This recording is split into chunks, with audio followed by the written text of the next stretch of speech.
He told me to hold on tight, and Lord have mercy.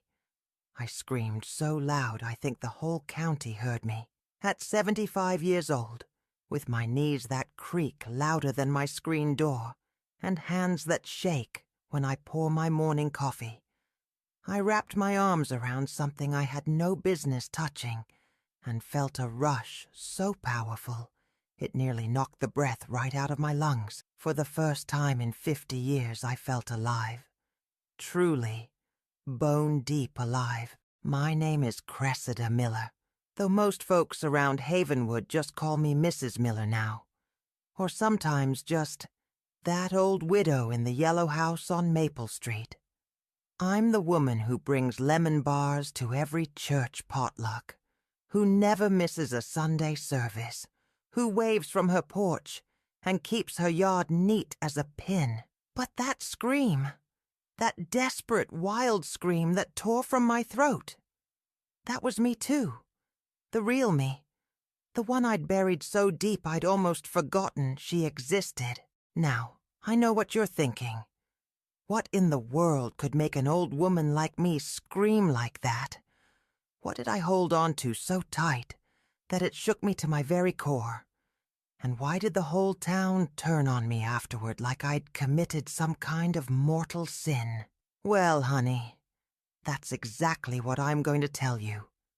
Every bit of it. The whole truth, from the very beginning to the very end, because this story deserves to be told. So come along with me now.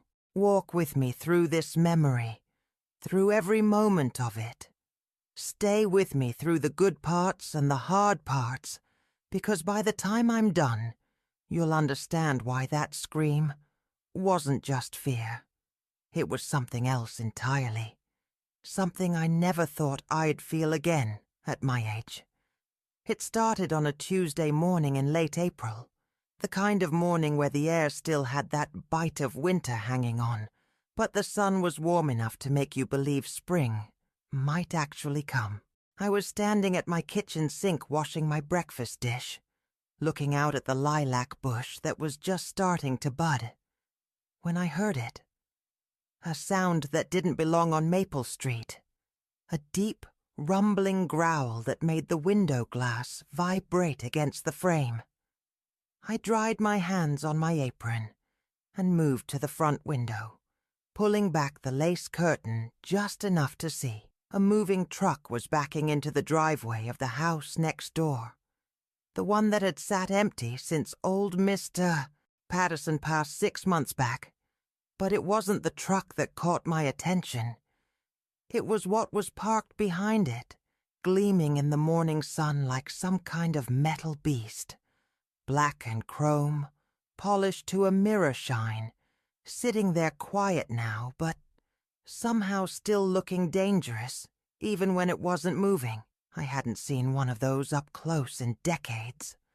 Not since a lifetime ago. The house next door had been empty so long I'd gotten used to the silence. No lights at night, no car in the driveway. Just the sound of wind moving through the overgrown grass in the yard. Part of me had liked it that way, if I'm being honest. Neighbors mean noise. Mean having to make small talk over the fence. Mean your business becoming their business. At my age, I'd earned my peace and quiet. But watching that truck unload, watching the movers carry boxes and furniture into a house that had been dark for so long, I felt something stir in my chest. Something I couldn't quite name. It wasn't excitement, exactly. More like curiosity. The kind of curiosity that makes you lean a little closer to the window, that makes you stay standing there even when your hip starts to ache from holding the same position too long. I told myself I was just being neighborly, just wanting to see who'd be living next door. That's what good Christians do, right? We welcome newcomers. We bring over casseroles and introduce ourselves. But deep down, I think I knew it was something else, something that had been sleeping inside me for so long. I'd forgotten it was there. Around noon, I saw him for the first time. Young, couldn't have been more than 30. Maybe younger. Tall and lean, wearing jeans and a white t-shirt that was already dirty from moving. He had dark hair that fell over his forehead, and even from my window I could see the way he moved, confident and easy, like someone who'd never doubted himself a day in his life. He laughed at something one of the movers said, and the sound carried across the yard, warm and genuine. I let the curtain fall back and turned away, feeling foolish. Here I was, a 75-year-old woman, standing at my window like some nosy old biddy watching the new neighbor. I had laundry to fold, bills to pay, a roast to take out for dinner. I didn't have time to be standing around gawking. But that evening, after the moving truck had pulled away and the sun was starting to sink low, I heard it again, that growl, that rumble that seemed to shake something loose inside my chest. I was sitting on my front porch with my glass of iced tea, the way I did most evenings when the weather was nice, and I watched him roll that machine out of the garage and onto the driveway. He stood there for a long moment, just looking at it, running his hand along the chrome like it was something precious. Then he looked up and saw me watching, and he smiled, not a polite neighbor-to-neighbor smile, a real smile, the kind that reaches your eyes and makes them crinkle at the corners. He raised his hand in a wave. "Evening, ma'am." I nodded back, feeling my cheeks warm even though I hadn't done anything to be embarrassed about. "Evening. Name's Cody," he called across the yard. "Just moved in today. Cressida," I said, and my voice came out softer than I meant it to. "Cressida Miller. Welcome to the neighborhood." He nodded, still smiling, then swung his leg over that machine and brought it to life. The sound was even louder up close, a roar that made my heart jump in my chest. And then he was gone, disappearing down Maple Street in a blur of chrome and noise, leaving nothing but the smell of exhaust and the echo of that engine in the air. I sat there on my porch long after the sound had faded, my tea getting warm in the glass, and I felt something I hadn't felt in years. Decades, maybe. A wanting, a hunger for something I couldn't even name. It scared me, that feeling. Scared me enough that I went inside and locked the door, even though it was barely 7 o'clock, even though the evening was still light and warm. I prayed that night before bed, asked God to settle my mind, to help me remember my place in this world. I was a widow, a grandmother, a woman who'd lived her whole life doing what was expected, what was right. I had no business feeling. Whatever it was I was feeling. But when I closed my eyes, all I could see was that smile. All I could hear was that roar. And somewhere deep inside, in a place I thought had died with my youth, something whispered, "What if?" The next few days passed in a kind of fog, where I found myself doing things I hadn't done in years. I started wearing lipstick to check the mail. I'd catch myself looking in the mirror more than necessary, smoothing down my gray hair, wondering when exactly my hands had gotten so wrinkled, so spotted with age. It was foolish. I knew it was foolish. But I couldn't seem to stop myself. Cody kept different hours than most folks in Havenwood. I'd hear him leave late at night sometimes, that rumble of his machine cutting through the quiet dark, and other times he'd be out in his driveway in the middle of the afternoon, tinkering with something. Music playing from a radio I couldn't see. He'd wave when he saw me, always friendly, always with that easy smile that made something flutter in my chest like a trapped moth. It was a Thursday afternoon, I think, or maybe it was a Friday. The days kind of blurred together back then. I was out front deadheading my roses, the ones that grew along the fence between our properties, when I heard his voice behind me. "Those are beautiful," he said, and I startled so bad I nearly dropped my pruning shears. He was standing at the edge of his yard, hands in his pockets, looking at my rose bushes with what seemed like genuine admiration. Up close, I could see he had his father's eyes. No, wait. I don't know why I thought that. I could see he had kind eyes. Green or maybe hazel. It was hard to tell in that light. "Thank you," I managed, feeling my face go warm. "They're Mr. Lincoln roses. Had them for, must be 30 years now. My grandmother grew roses," he said, stepping a little closer to the fence. "She always said they were like people. The most beautiful ones had the sharpest thorns." I smiled at that. Couldn't help it. "Your grandmother sounds like a wise woman." She was. Something flickered across his face. Something that looked like sadness, but it was gone so quick I might have imagined it. "Listen, I know I've been making a lot of noise with the bike. If it's too much, just let me know. I can keep it in the garage more." "Oh, no," I said, and the words came out too fast, too eager. I cleared my throat. "I mean, it doesn't bother me none. This is your home now. You should feel free to do as you please." He studied me for a moment, and I had the strangest feeling he could see right through me. Could see all the lonely years, all the quiet dinners for one, all the nights I'd sat on that porch wishing for something I couldn't name. "You know," he said slowly, "I was going to make some coffee. You interested in a cup? I could use some company, and I promise my place isn't too much of a disaster yet." I should have said no. Every ounce of common sense I had was screaming at me to make up some excuse, to go back to my safe, quiet house and forget this whole conversation. But instead I heard myself say, "Coffee sounds nice." His kitchen was a mess of unpacked boxes and furniture that hadn't found its proper place yet. But he'd gotten the coffee maker set up, and the smell that filled the room was rich and dark, so different from my instant crystals at home. We sat at his small table, the one with the wobbly leg he'd propped up with a folded piece of cardboard, and we talked.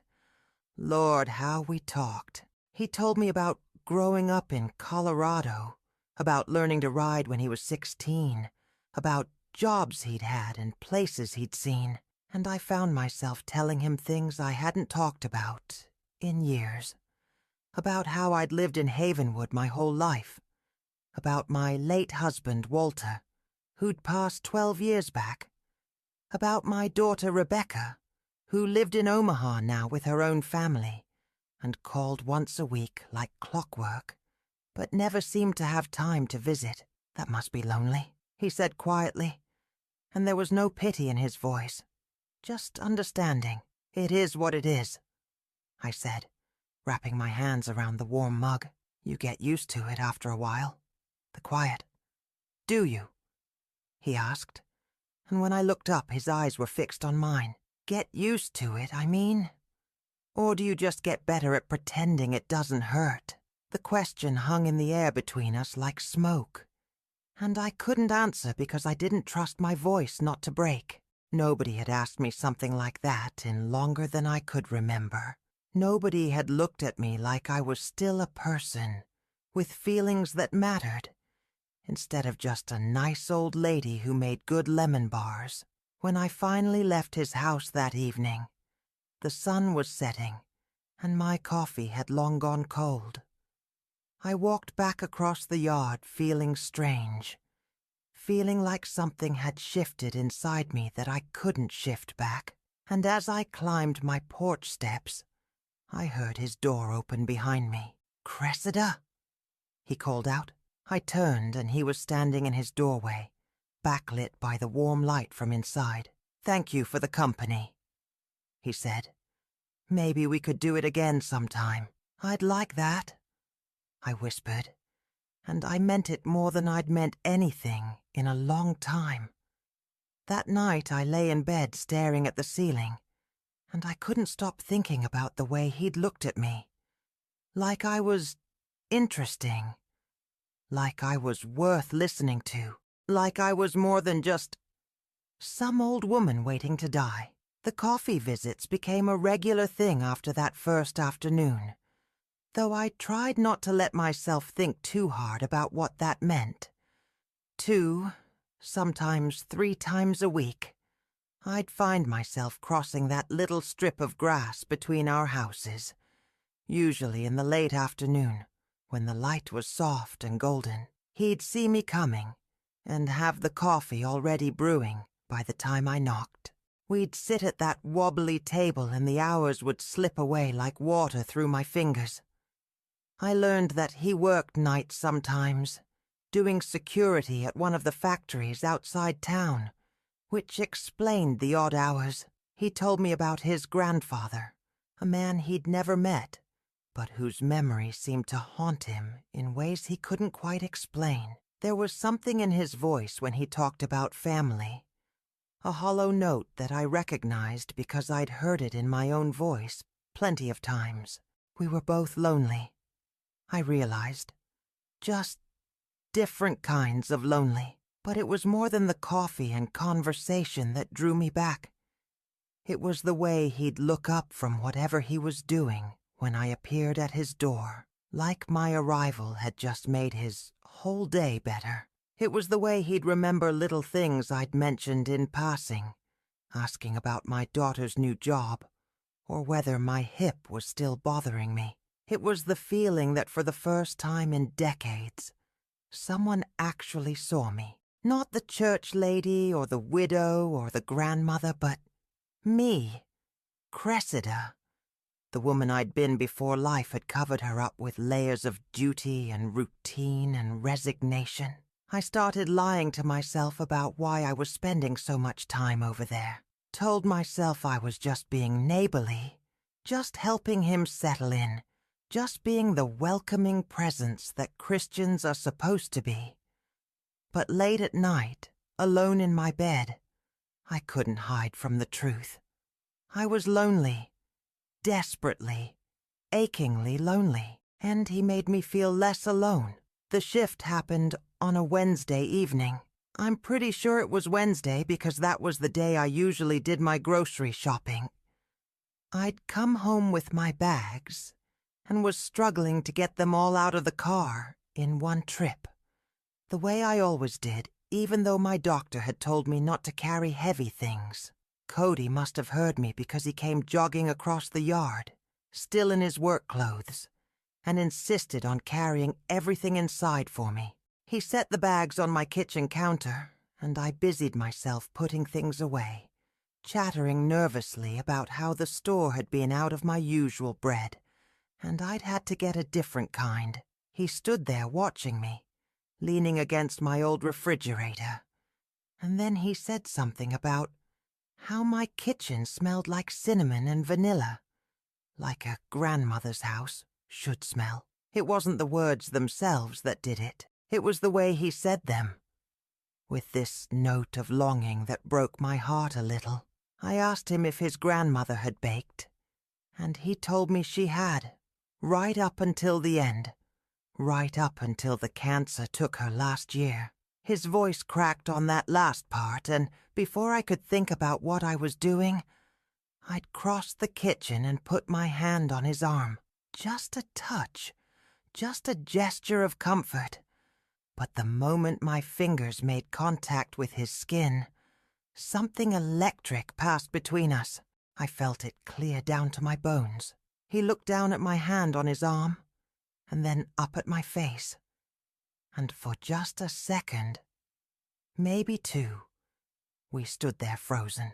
I could hear the clock ticking on the wall, could hear my own heartbeat pounding in my ears, could smell his cologne mixed with the scent of laundry detergent and something else, something male and alive that I hadn't been near in over a decade. I pulled my hand back like I'd touched a hot stove, mumbling something about needing to get the frozen things put away. He left a few minutes later, making some excuse about having to get ready for work, and I stood in my kitchen shaking like a leaf in a storm. That night I couldn't sleep. I kept replaying that moment over and over, the feel of his arm under my palm, the way he'd looked at me. What was I doing? What was I thinking? I was 75 years old. He was young enough to be my grandson. This was madness. This was dangerous. This was wrong. But Lord help me, it didn't feel wrong. It felt like waking up after sleeping for 100 years. The next morning I decided I needed to put some distance between us. I'd been spending too much time over there, letting myself feel things I had no business feeling. I was old enough to know better, old enough to recognize when something was heading down a bad road. So I stayed away, made excuses when I saw him outside, kept my curtains drawn so I wouldn't be tempted to watch for him. 3 days passed like that. 3 days of me trying to stuff that feeling back down where it had come from. And then on Saturday afternoon, I heard a knock at my door. He stood on my porch holding a paper bag, looking uncertain in a way I'd never seen him look before. He told me he'd noticed I hadn't been around, wanted to make sure I was okay, and he'd brought me some pastries from the bakery downtown, because he remembered me mentioning I liked their apple turnovers. The thoughtfulness of it just about broke me. I invited him in because I didn't know what else to do, and we sat in my living room with those pastries between us on the coffee table, and he asked me straight out if he'd done something to upset me. I lied, told him I'd just been busy, hadn't been feeling well, the usual excuses. But he looked at me with those knowing eyes, and I had the terrible feeling he could see right through every word. He didn't push it, though, just nodded and changed the subject, asking about the photographs on my mantel. And soon we were talking again like nothing had happened, like I hadn't just spent 3 days trying to convince myself I could live without these conversations. When he left that evening, he paused at the door and mentioned that he was planning to take his bike out the next day for a long ride. Said the weather was supposed to be perfect, and he always thought better when he was riding. Then he looked at me with something in his expression I couldn't quite read, and told me he wished he had someone to share it with, someone who'd appreciate what it felt like to fly down an open road with nothing but sky above and pavement below. After he left, I sat on my couch for a long time, watching the shadows lengthen across my living room floor. That thing inside me that I'd been trying to bury, it was clawing its way back up, stronger than ever, and mixed in with the longing was something new, something that tasted like fear but felt like possibility. I wanted to know what he was talking about. I wanted to feel that freedom he described. I wanted to stop being careful, stop being appropriate, stop being the person everyone expected me to be, just for one moment, just for one wild, reckless moment before I died. And it was too late. The thought terrified me, but it wouldn't let me go. Sunday morning I woke up with my heart already racing, even before I'd opened my eyes. I lay there in bed listening to the birds outside my window, feeling something building in my chest that I couldn't name. It was anticipation mixed with terror, hope tangled up with shame. I knew what I was going to do. I'd known it the moment Cody had mentioned that ride, maybe even before that. I'd known it in some deep part of myself that I'd been refusing to listen to. I got dressed slowly, my hands shaking so bad I had to try 3 times to button my cardigan. I looked at myself in the mirror and saw an old woman staring back, wrinkled and gray and foolish. What was I thinking? Women my age didn't do things like this. Women my age stayed home and tended their gardens and counted their pills and waited quietly for the end. But even as I thought it, I was walking to my closet, pulling out a pair of pants I hadn't worn in years instead of my usual Sunday dress. Church started at 10, and I'd never missed a Sunday service in longer than I could remember. But that morning I stayed home. I told myself I wasn't feeling well, which wasn't exactly a lie because my stomach was churning and my hands wouldn't stop trembling. I made myself a cup of tea I didn't drink and sat at my kitchen table watching the clock tick forward, waiting for the sound I knew was coming. Around 11 I heard it, that deep rumble that made my windows vibrate. I stood up so fast my chair scraped against the floor, and before I could talk myself out of it, I was walking out my front door and across the yard to where he was standing next to that gleaming black machine.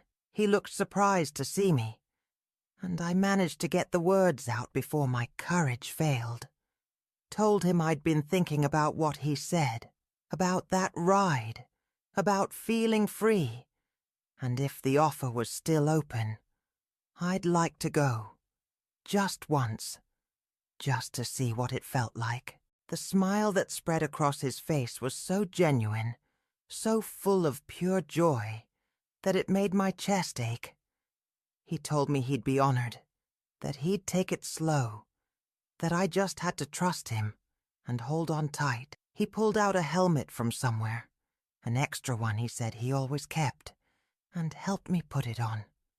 His fingers were gentle as he fastened the strap under my chin, and I could smell soap and coffee and something else, something that made me feel dizzy. Then he was showing me how to climb on behind him, where to put my feet, how to lean when he leaned. My legs were shaking as I swung them over that leather seat, and when he told me to wrap my arms around his waist, I hesitated. It felt too intimate, too much like an embrace. But he was patient, telling me I needed to hold on, that it was for safety, and finally, I did it.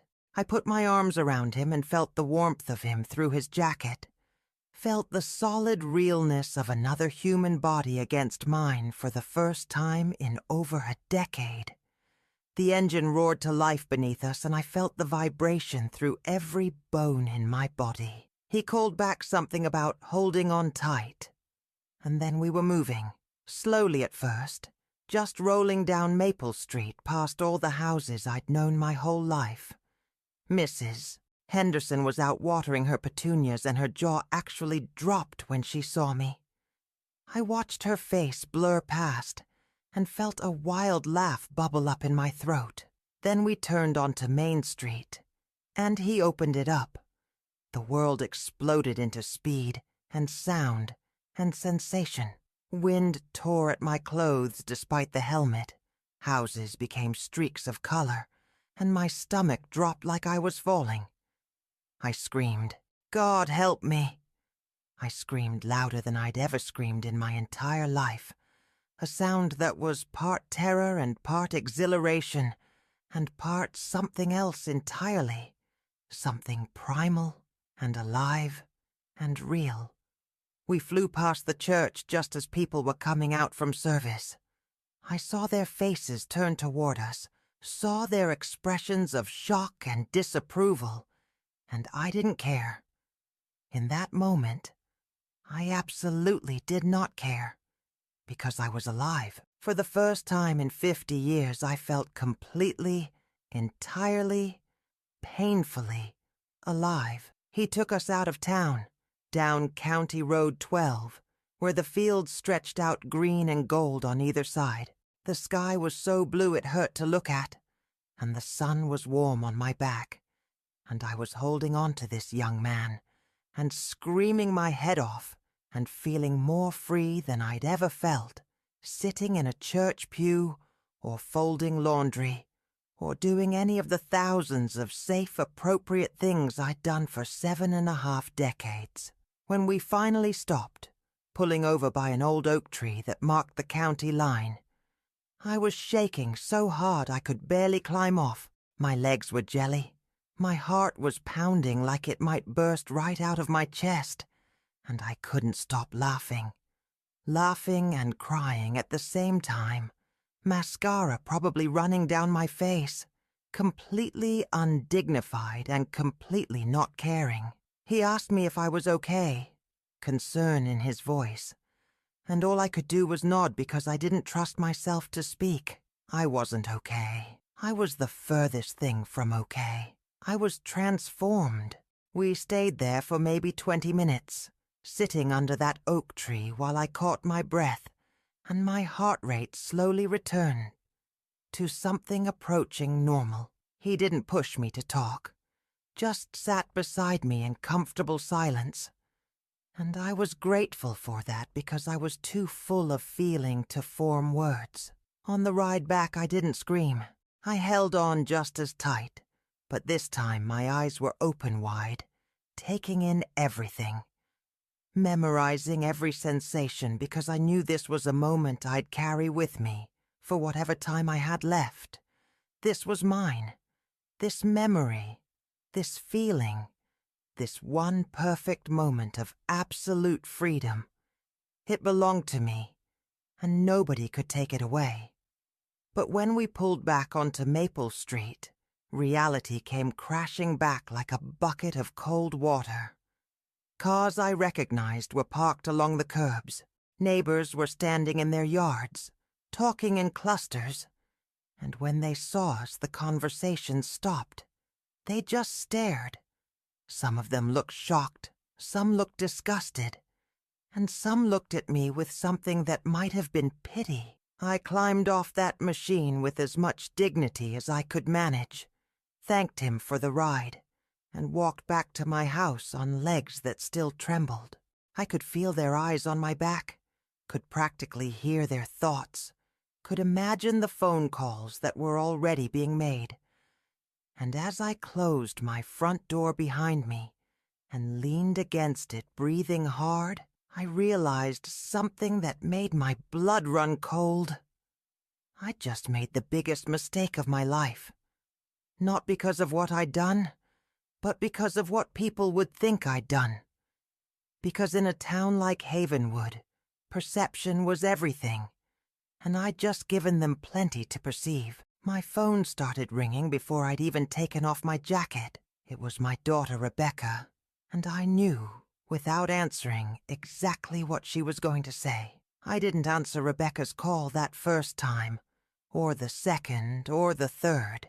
I let it ring and ring until finally, I just unplugged the phone from the wall and sat in my living room, in the silence, still wearing my jacket, still feeling the phantom sensation of movement, even though I was perfectly still. My hands wouldn't stop shaking, not from the ride anymore, but from what I knew was coming. By Monday morning, the whole town knew. That's how it works in a place like Havenwood. News travels faster than the wind, especially when it's the kind of news that gives people something to talk about over their coffee and their fence lines. I went to the grocery store because I needed milk and bread. Ordinary things. And I walked those aisles feeling like I was on display in a museum. Conversation stopped when I approached. Women I'd known for 40 years suddenly found their shopping carts very interesting. Marjorie Peters, who'd been in my prayer group since 1985, actually turned down a different aisle when she saw me coming. The only person who spoke to me directly was young Tommy behind the checkout counter. And even he couldn't quite meet my eyes when he bagged my groceries. I heard the whispers, though, even if they thought they were being quiet. Words like inappropriate and disgraceful. And that poor old woman, doesn't she know how it looks, floated through the air like poison. I drove home with my milk and bread and sat in my car in the driveway for 10 minutes before I could make myself go inside. Cody's truck was gone.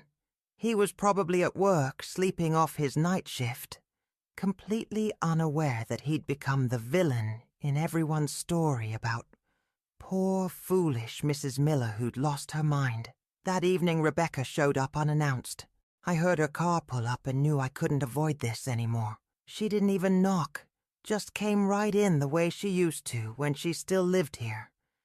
And the look on her face when she found me in the kitchen made my heart sink. She wanted to know what I was thinking. Going off with some strange young man like that. Making a spectacle of myself in front of the whole town. Her voice was tight with embarrassment, with concern, with anger, and I understood it even as it cut me to pieces. She was worried about me. Yes, but she was also worried about how this reflected on her, on our family name, on the respectable image we'd maintained for generations. I tried to explain that it was just a ride, just a harmless moment of fun.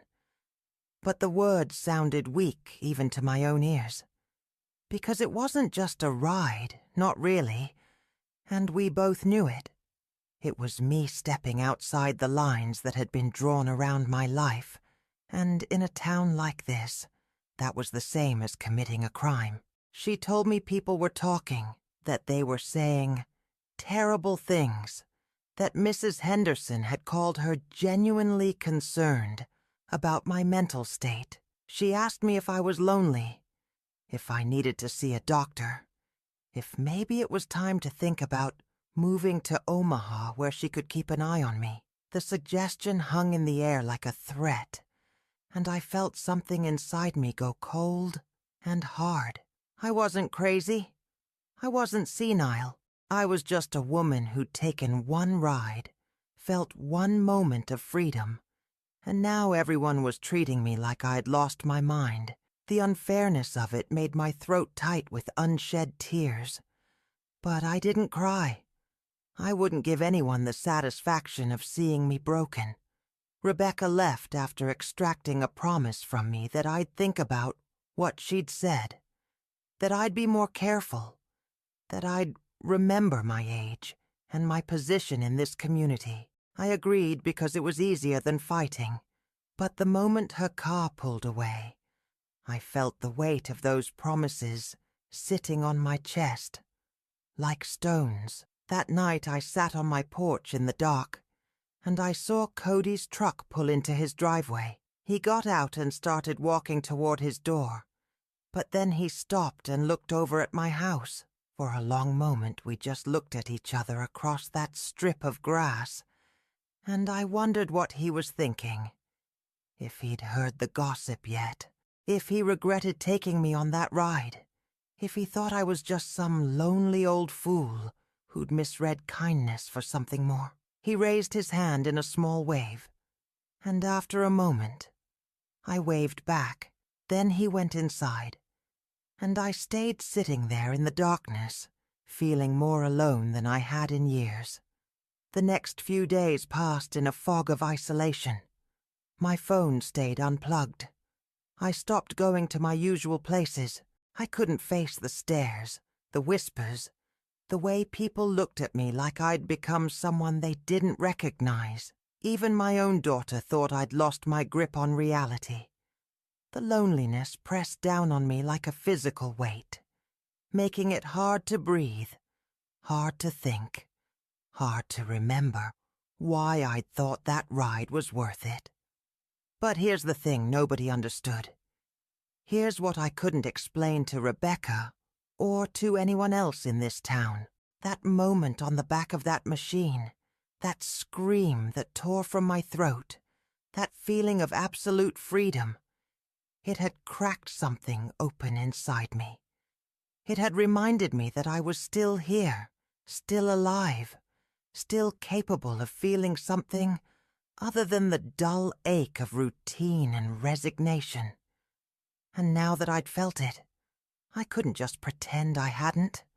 I couldn't go back to being the person I'd been before, no matter how much easier that would have made everyone else's life. Friday afternoon, I was sitting at my kitchen table with a cup of tea.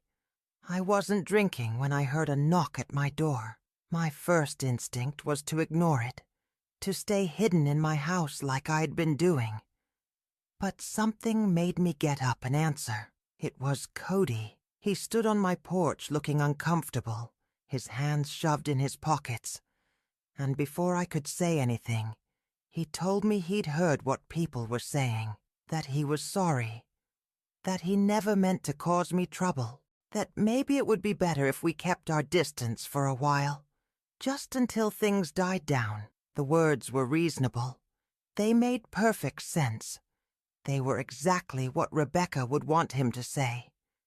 But standing there looking at him, at this kind young man who'd shown me more genuine friendship in a few weeks than most people in this town had shown me in years, I felt something shift inside me. I heard myself telling him no, that I didn't want to keep my distance, that I was tired of living my life according to what other people thought was appropriate, that I was 75 years old, and if I wanted to have coffee with my neighbor, I was going to have coffee with my neighbor, and the whole town could think whatever they wanted to think. The words surprised me as much as they surprised him. But once they were out, I realized I meant every single one of them. He studied my face for a long moment, and then that slow smile spread across his features. He told me he'd put the coffee on.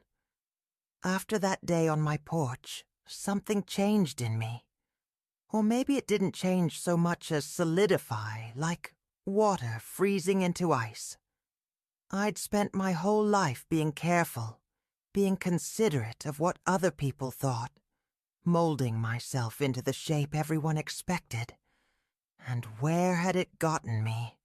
Alone in a house that echoed with emptiness, surrounded by people who claimed to care about me, but only as long as I stayed in my assigned role. So I started going back to Cody's house for coffee. Not every day, but often enough that people noticed. Often enough that the whispers grew louder, more pointed, more cruel. I'd see women at church lean toward each other when I walked by, their mouths moving behind their hands. Young mothers would pull their children a little closer when I passed, as if whatever madness had infected me might be contagious.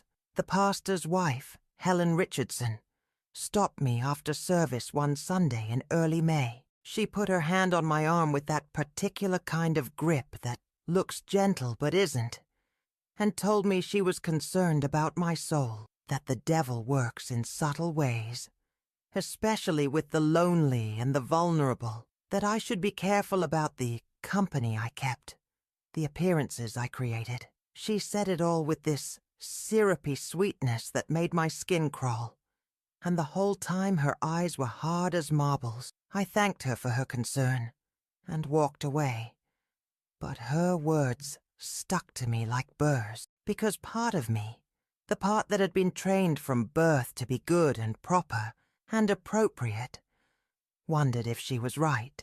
Maybe I was being foolish. Maybe I was letting loneliness cloud my judgment. Maybe everyone else could see something I was too stubborn to admit. But then I'd sit in Cody's kitchen with the afternoon light streaming through his windows, listening to him talk about his dreams of opening his own motorcycle repair shop someday, watching the way his face lit up when he got excited about something, and I couldn't find anything sinful in it. We were just two people who enjoyed each other's company, two people who were lonely and had found friendship. Why did that have to be wrong just because I was old and he was young? Rebecca called every few days now, checking on me with questions that felt more like interrogations.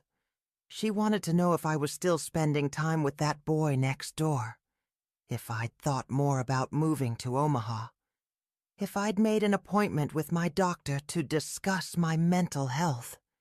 Each conversation left me feeling smaller, more trapped, more desperate. The isolation was getting worse.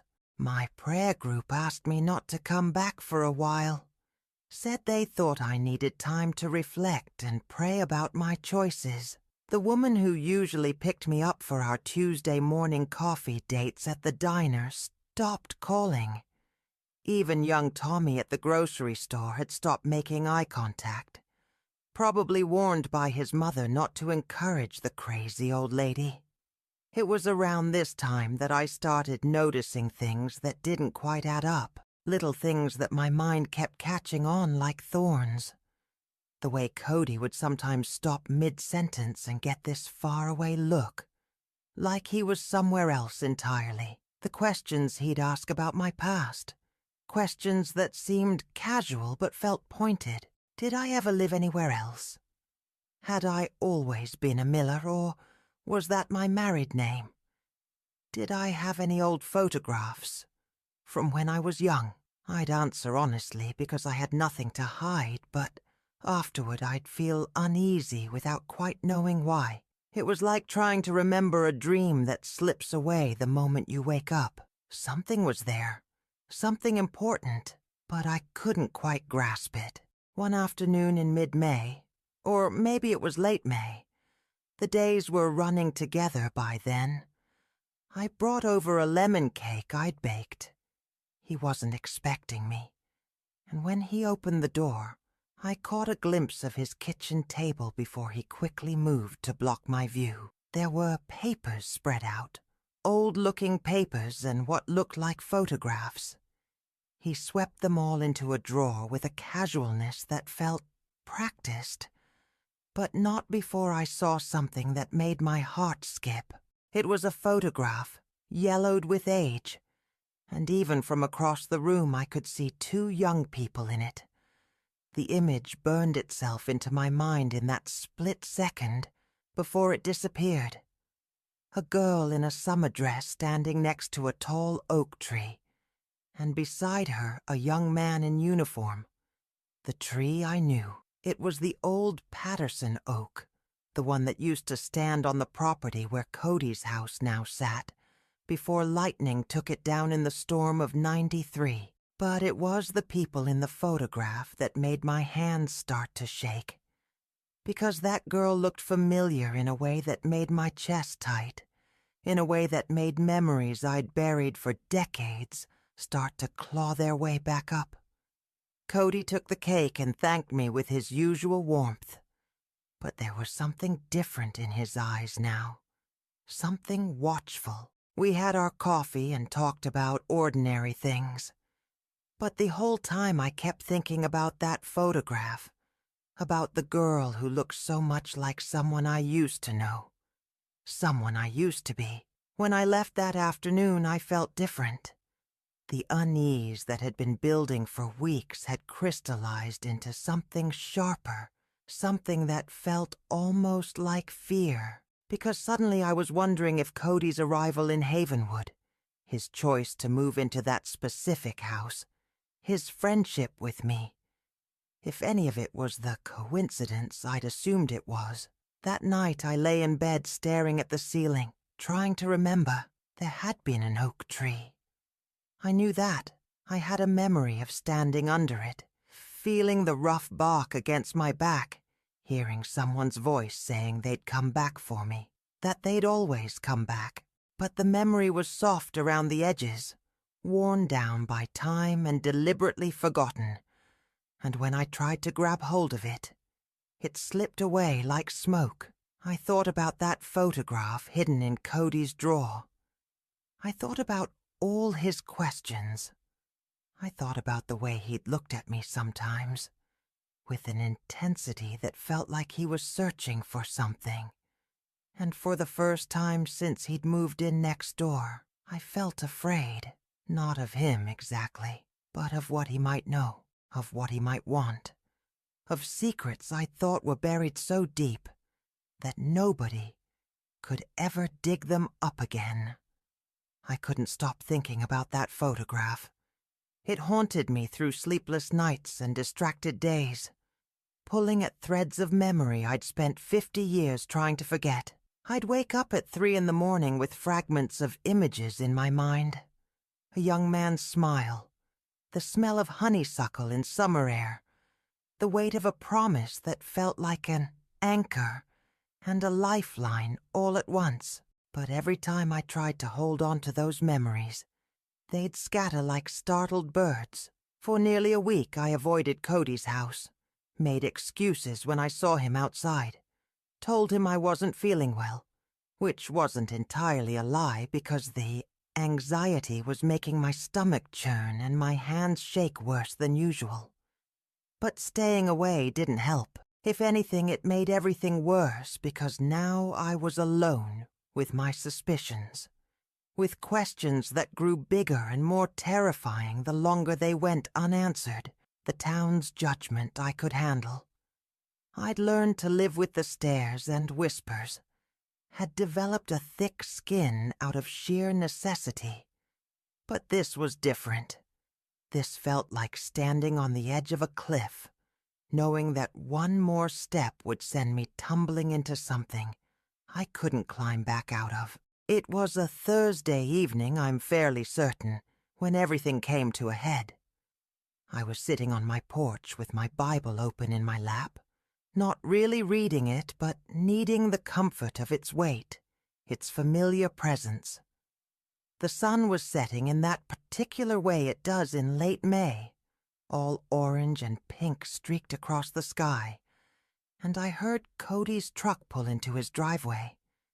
He got out, and instead of going inside like he usually did, he walked straight across the yard toward me. My heart started pounding so hard I could hear it in my ears. He climbed my porch steps and asked if we could talk. Really talk. And there was something in his voice that told me this was it. Whatever this was, whatever had been building between us, it was about to break wide open. I nodded because I couldn't trust my voice, and he sat down in the chair next to mine, the one that used to be Walter's. And for a long moment neither of us said anything. The evening insects were starting their song, and somewhere down the street I could hear children playing, their laughter carrying on the warm air. Finally he started talking. He told me he hadn't been entirely honest with me, that he had a reason for moving to Havenwood, for choosing the house next door to mine. My hands gripped the Bible tighter, my knuckles going white, and I felt something cold spreading through my chest. This was it. This was the moment I'd been dreading without even knowing I was dreading it. He asked me if I'd ever known anyone with the last name Thornton. The name hit me like a physical blow, stealing the breath right out of my lungs. Daniel Thornton. I hadn't heard that name spoken aloud in over 50 years. Hadn't let myself think it. Hadn't let myself remember. Had buried it so deep, I'd almost convinced myself it had never existed at all. My silence was answer enough. Cody reached into his jacket pocket and pulled out that photograph I'd glimpsed on his table, the one that had been haunting my dreams. He handed it to me with gentle hands, and I took it, even though part of me wanted to refuse, wanted to run inside and lock the door and pretend this conversation wasn't happening. But I looked, and there we were, frozen in time, impossibly young and full of hope. Me at 19 in my Sunday dress, the white one with the blue flowers that my mother had made, and Daniel in his army uniform, so handsome it hurt to look at him even now, even across the vast canyon of decades. We were standing under the Patterson oak, and his arm was around my waist, and I was smiling up at him, like he'd hung the moon and stars just for me. The tears came before I could stop them, running hot down my wrinkled cheeks, and my hands shook so badly the photograph trembled. Cody's voice was soft when he told me that Daniel Thornton was his grandfather, that he'd grown up hearing stories about a girl his grandfather had loved, a girl named Cressida Hayes, who'd lived in a small Nebraska town, that his grandfather had carried this photograph in his wallet until the day he died, that he'd kept it close to his heart through everything that came after. The world tilted sideways. I gripped the arms of my chair, feeling like I might fall right through the porch floor. Daniel was Cody's grandfather. Daniel, who I'd loved with every fiber of my 19-year-old heart. Daniel who'd left for the war in the summer of 1968 and never came back. Daniel whose name was carved on the memorial stone in the town square, along with all the other boys from Havenwood who'd given their lives. Daniel, who I'd mourned until the grief nearly killed me, who I'd eventually forced myself to forget so I could survive, so I could marry Walter and build a life and pretend that my heart hadn't been buried in a jungle halfway across the world. But if Cody was his grandson, that meant Daniel hadn't died. The thought was so enormous, so impossible, that I couldn't fit it inside my head. Cody kept talking, his words washing over me like waves. He told me his grandfather had been captured, had been a prisoner of war for years in conditions that broke something fundamental inside him. That when he was finally released and sent home, he'd lost his memory, couldn't remember his own name, let alone the girl he'd left behind. That by the time his memory returned in fragments and pieces, years had passed. He'd tracked me down, found out I'd married Walter Miller in 1972, had a baby daughter, had built a life that didn't include him. So he'd let me go, made the choice not to destroy my marriage, not to upend my world. He'd moved to Colorado, eventually married someone else, had a family, lived a whole life, but he'd never forgotten me, never stopped loving me. And when he was dying last year, he'd made Cody promise to find me, to tell me the truth, to let me know that he'd come back just like he'd promised, under that oak tree, even if it was 50 years too late. I sat there on my porch with that photograph in my shaking hands and felt the weight of 50 years of grief and lost chances pressing down on me. All those years I'd thought he was dead. All those nights I'd cried into my pillow. All those times I'd visited that memorial stone and traced his name with my fingers. He'd been alive. He'd been alive. And he'd known where I was. And he'd stayed away because he'd loved me enough to let me have my life. The cruelty of it, the terrible, beautiful cruelty of it, took my breath away. Cody told me there was more, that his grandfather had left letters for me, years' worth of letters he'd written, but never sent, that they were in a safety deposit box at the bank in Millbrook, the next town over, and that's why he'd had that key, that map. He'd been working up the courage to tell me, to ask if I wanted to see them. I looked at this young man sitting in my late husband's chair, this stranger who carried my lost love's blood in his veins, and I didn't know what to feel. The emotions were too big, too tangled, too overwhelming. Grief for what was lost, anger at the unfairness of it all, relief that Daniel hadn't died alone and afraid in that jungle, heartbreak that he'd lived his whole life carrying my memory, and underneath it all, a terrible, aching question. What would my life have been if I'd known? If he'd come back?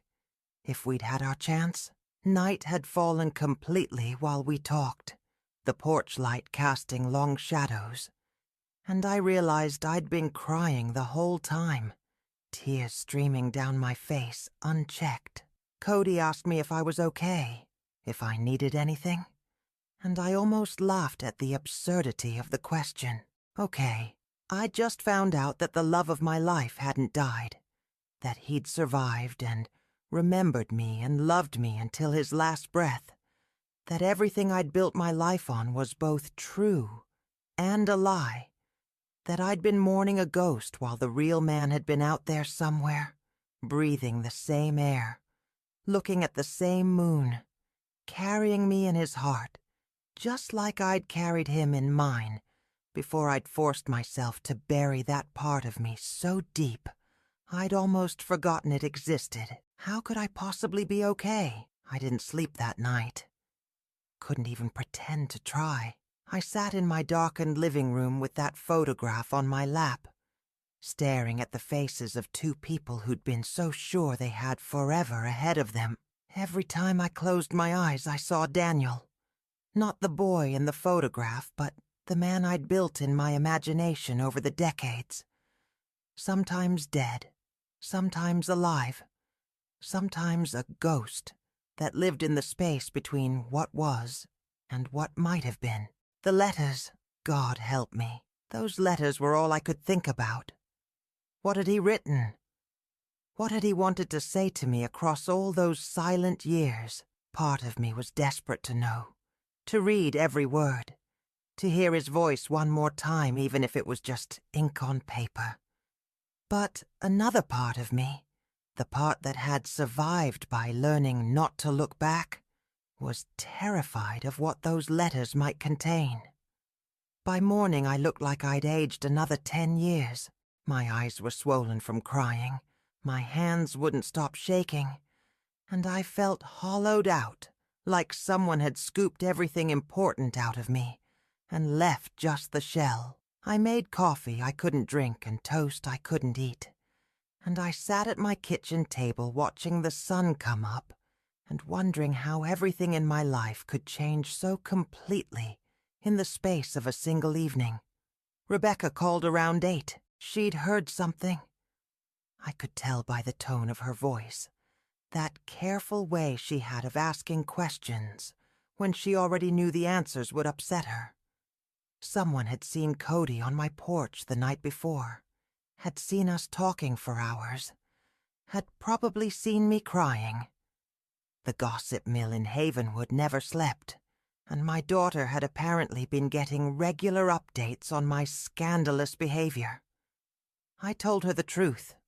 Not all of it, but enough. That Cody was Daniel Thornton's grandson, that Daniel hadn't died in the war, that everything I'd thought I knew about that part of my life had been wrong. There was a long silence on the other end of the line, and when Rebecca finally spoke, her voice was tight with something that sounded like anger. She wanted to know why I was letting this stranger dig up the past, why I was letting him upset me like this, why I couldn't just leave well enough alone. She reminded me that I'd had a good marriage with her father, that I'd built a good life, that what happened 50 years ago didn't matter anymore, because everyone involved was either dead or too old for it to make any difference. Her words cut deep because part of me agreed with her. Part of me wanted to shut the door on all of this, to tell Cody to take his letters and his revelations and go back to Colorado, to let me finish out my days in peace. But I couldn't. The truth was a living thing now, and it wouldn't let me go. I told Rebecca I needed time to think, that I'd call her later, and I hung up before she could argue. Then I sat there in my kitchen with my cold coffee and my uneaten toast, and I tried to figure out what I wanted. Not what was proper or appropriate or expected, not what would make everyone else comfortable. What I wanted. The answer came slowly, like dawn breaking after the longest night. I wanted to know. I wanted to read those letters. I wanted to hear Daniel's voice one more time, even if it broke me completely, even if it made the last 50 years feel like a waste, even if it changed everything I thought I knew about my own story, because he'd loved me enough to let me go, and the least I could do was love him enough to listen to what he'd wanted to say. Around noon, I walked across the yard to Cody's house. My legs felt weak, my heart was pounding, but I knocked on his door with a steadiness that surprised me. When he answered, I could see he hadn't slept much either.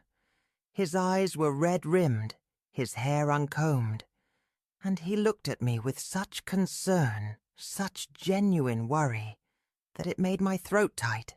I asked him about the letters, where they were, when we could get them, if the offer was still open.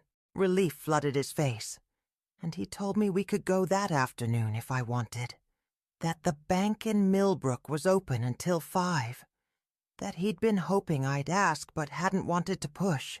We drove in his truck because my hands were shaking too badly to trust myself behind the wheel. The 20-minute drive to Millbrook felt like both an eternity and no time at all. Cody tried to make conversation, probably trying to ease my nerves. But I couldn't focus on his words. I kept thinking about Daniel, about the last time I'd seen him before he'd left for the war. We'd stood under that oak tree, and he'd promised me he'd come back, had kissed me so gently, like I was something precious that might break, had told me to wait for him, that nothing in the world could keep him from coming home to me, and I'd believed him. God, I'd believed him with every fiber of my being. For months after he'd left, I'd written him letters every single day, long letters full of all the small details of my life, full of hopes and dreams and plans for our future. I'd told him about the dress I wanted to wear at our wedding, about the house we'd buy, about the children we'd have. I'd poured my whole heart into those letters and sent them off into the void, trusting they'd find him, wherever he was.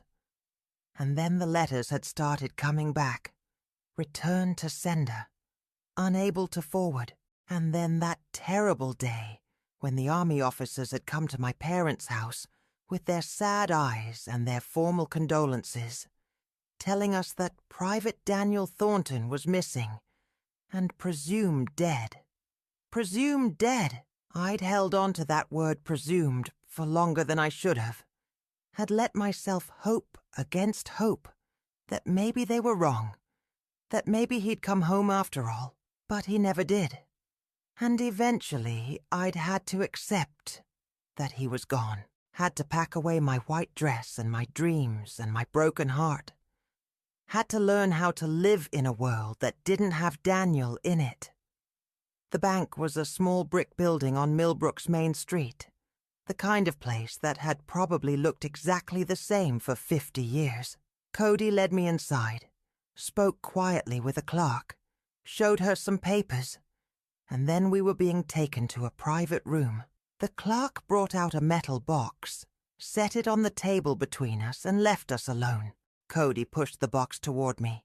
His voice was gentle when he told me to take my time, that he'd wait outside if I wanted privacy, that there was no rush. But I asked him to stay. I don't know why. Maybe because I was afraid of being alone with this. Afraid that if I was by myself, I'd lose my courage and leave without opening it. My hands shook as I lifted the lid. Inside were letters, dozens of them, maybe hundreds, bundled together with rubber bands that had gone brittle with age. They were addressed to me in handwriting I recognized even after all these years. Handwriting that made tears spring to my eyes. Miss Cressida Hayes, and then later Mrs. Cressida Miller, followed by my address in Havenwood. All of them unsent, all of them carrying words he'd wanted to say but never had. I picked up the first bundle with trembling hands. The envelope on top was dated March 15th, 1975. 7 years after he'd left for the war. 3 years after I'd married Walter. I could see from the thickness of it that this wasn't a short letter. Wasn't just a quick note. This was something substantial, something important. I looked up at Cody and saw tears in his eyes, too.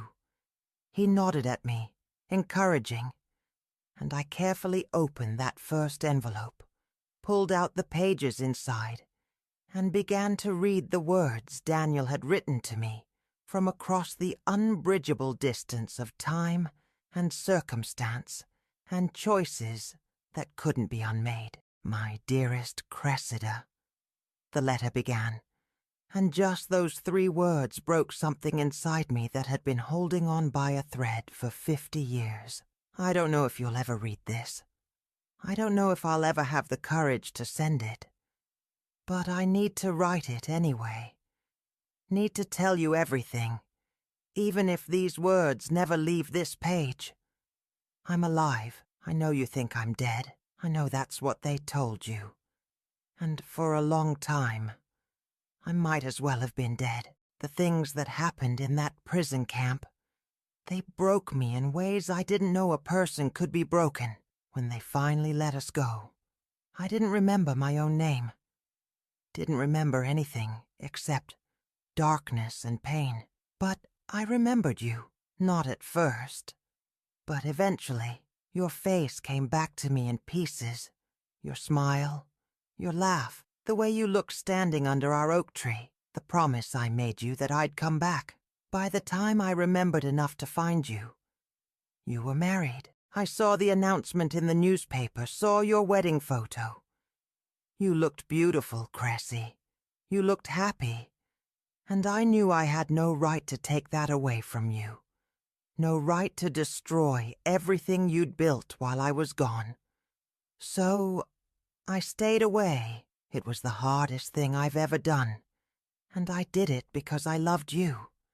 Because you deserved to be happy. To have a normal life with a man who could give you things I never could. But I never stopped loving you. I married, had children, built a life, and through all of it, you were there in my heart. Every major moment I thought of you. Wondered what you were doing. Wondered if you ever thought of me. I hope you were happy, Cressy. I hope your life was everything you dreamed it would be. I hope you had babies and watched them grow. I hope you laughed more than you cried. I'm writing this because my doctor tells me my heart is failing. But before I go, I needed to tell you the truth. You deserved to know that I came back, that I kept my promise, even if it was too late, that every day of my life since I left you has been colored by your absence. I loved you then. I love you now. I will love you with my last breath and beyond. You were my first love, my only love, and if there's anything after this life, I'll find you there. Wait for me, Cressy. Like you waited for me then. Wait for me. And I promise, this time nothing will keep me from coming home to you. Yours always and forever, Daniel. The letter fell from my hands and I couldn't breathe. Couldn't see through the tears pouring down my face. Cody's arms were around me and I was shaking, my whole body convulsing with grief. So raw, it felt like it might tear me apart. He'd loved me. Through everything. Through decades and distance and other lives lived. He'd loved me. And I'd never known. I'd buried my love for him. Had convinced myself it was a girlish fantasy.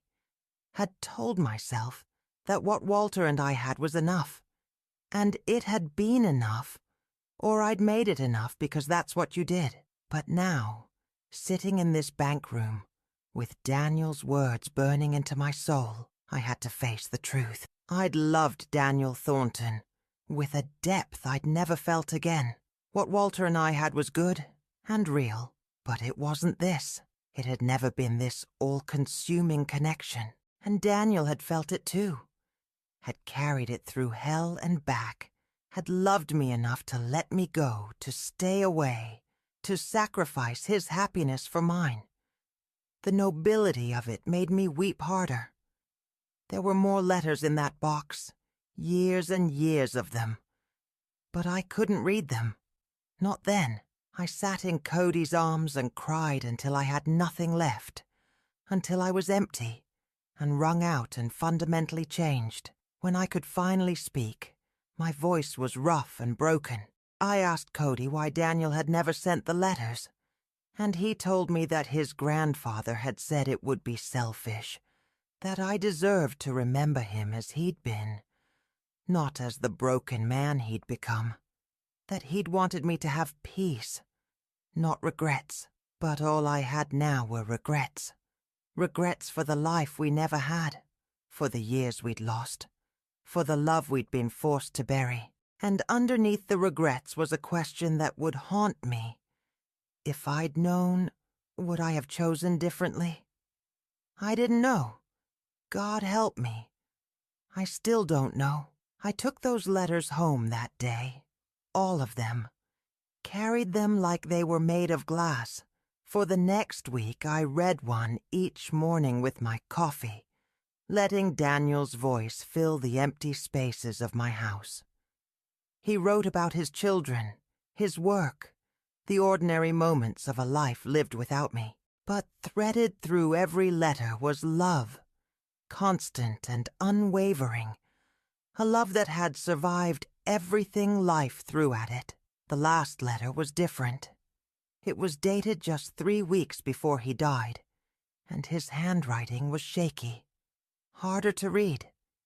In it, he told me about Cody, about making his grandson promise to find me, to tell me the truth. But there was something else, too, something that made my hands shake as I read it. He wrote that he'd been wrong to stay away, that he'd thought he was being noble, protecting my happiness, but maybe he'd just been a coward, that maybe we'd both deserved the choice, deserved to know the truth, and decide for ourselves what to do with it. He said he'd wasted 50 years loving me from a distance, when we could have had something. Even if it was complicated, even if it was messy, at least it would have been real. And then, at the very end, he wrote something that changed everything. He told me he'd left instructions with Cody, that if I wanted to, if I was willing, there was one more thing waiting for me. Under the Patterson oak, or where it used to stand before the storm took it, he'd buried something in 1967, before he left for the war. A metal box, wrapped in plastic, buried 3 feet down on the south side where we used to sit. He said he'd never told anyone because he thought he'd come back and dig it up himself, show it to me when he returned. But then everything went wrong, and he'd forgotten about it for years until his memory finally came back. Cody and I went there the next afternoon. We dug in the soft earth where that old oak used to stand, and we found it. A small metal box, rusty but intact. Inside was a ring, simple and gold, sized for my young finger. And underneath it, a letter in Daniel's handwriting from 1967, asking me to marry him, telling me he'd put this here for safekeeping until he got home. I held that ring in my 75-year-old hand, and I understood something I'd been too scared to face. That ride on Cody's motorcycle, that scream that tore from my throat. It wasn't about adventure or rebellion or some foolish attempt to feel young again. It was about freedom. It was about finally letting myself feel everything I'd buried for 50 years. The grief, yes, but also the love. The real, true, overwhelming love that I'd convinced myself was just a memory. I wear Daniel's ring now, on a chain around my neck where nobody can see it. The town still whispers about the crazy old widow and the young man next door, but I don't care anymore, because I learned something that's worth more than their approval. I learned that love doesn't die just because we bury it. It waits. Patient and persistent, it waits for us to be brave enough to feel it again. Cody stays next door, and we have our coffee. And sometimes we talk about Daniel, and sometimes we don't. He's become like family to me, this boy who carries my lost love's blood. And sometimes when he asks if I want to go for a ride, I say yes. I wrap my arms around him, and we fly down those country roads. And I scream into the wind, and it sounds like grief and joy all mixed together. Sounds like a woman who finally found her way back to herself. My daughter doesn't understand, but maybe someday she will. Maybe someday she'll be old and alone and she'll remember her mother, who refused to stop living just because everyone expected her to, who chose love, even when it was 50 years too late. Even when it existed only in letters and memories and a ring on a chain. This is my story, This is what happened when I held on tight and screamed louder than I'd ever screamed in my life. It wasn't just about the motorcycle. It was about holding on to love, holding on to life, holding on to the truth, even when it hurt. If my story touched something in you, if it made you remember that it's never too late to feel, to love, to live, then share it. Let it travel beyond this little town, beyond these old walls, because we all deserve to know that our hearts don't have expiration dates, that courage doesn't have an age limit, that love, real love, it never dies. It just waits for us to be brave enough to claim it. Subscribe to this channel if you want to hear more stories like mine. Stories about women who refused to disappear just because the world stopped seeing them. And tell me, what city are you watching this from? I'd love to know where my words found you, where this old woman's voice is reaching across the miles. Because in the end, that's all we have. Our stories, our voices,